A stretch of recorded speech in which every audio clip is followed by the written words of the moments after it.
Good morning বন্ধুরা, good morning. আর নতুন video তোমার সবাইকে সাদর আমন্ত্রণ, অভিনন্দন। বন্ধুরা, আমি মাঠে দাঁড়িয়ে আছি। দাঁড়িয়ে থাকার কারণ হচ্ছে, আমি যখন রাত্রেবেলা ডিউটি থেকে বাড়ি যাই তখন দেখলাম এই যে আমার যে গাছ লাগিয়েছিলাম, এই গাছের পাতাগুলো একটু অন্যরকম দেখাচ্ছে। ওইটা তো সবুজ দেখাচ্ছে, তার সঙ্গে সঙ্গে ওই সাদা সাদা পাতাগুলো দেখাচ্ছে, মানে নরম পাতা দেখাচ্ছে। তো আমি দেখলাম যে গাছটার কি প্রবলেম কিছু হলো না কি হলো, গাছটা কি কোনো কিছুভাবে ক্ষতিগ্রস্ত হলো না, কিন্তু ব্যাপারটা হলো সাদা সাদা হয়ে গেল না পাতাটা, পাতা মরে যাচ্ছে মনে হচ্ছে। দেন সকালবেলা উঠে একদম ব্রাশ হাতে, যে ব্রাশ কলগেট হাতে নিয়ে দৌড়ে এসেছি দেখতে গাছটা।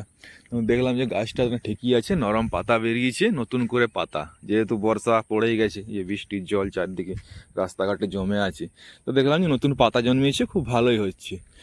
আর আরেকটা প্রচেষ্টা করে, ছোট প্রচেষ্টা করেছি, সে প্রচেষ্টাটা দেখাচ্ছি একটু পরে।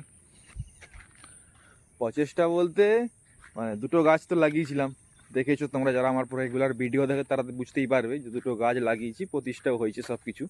ওই যে ওইখানে একটা অসত্য গাছ, আর এখানে বট গাছ।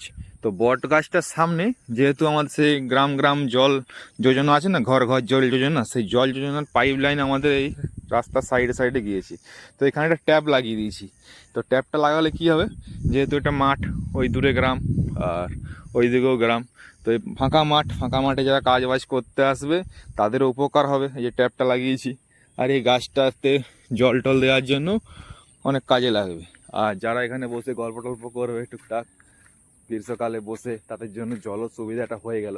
তো এই জিনিসটা খুব ভালো একটা জিনিস করতে পেরেছি, তো এটা আমাকে নিজেকে খুশি লাগতেছে। এমনিতে করবে না বলছিল, অনেক বলা কওয়া করার পর যাই হোক করেছে। এটা যখন লাগায় সহজে লাগানো যায়নি, অনেক কষ্ট করে, মানে অনেক কষ্ট বলতে অনেক রিকোয়েস্ট করে যারা পাইপ লাইন করতে এসেছিলেন তারা বললেন যে না, প্রতিটা বাড়ি বাড়িতে দেওয়া হবে, কারণ আধার কার্ডের কাগজ জমা করতে হয়। তো আমি ফাঁকা মাঠে লাগাবো, কি ডকুমেন্টস দেখাবো তোমার যেখানে লাগাবো?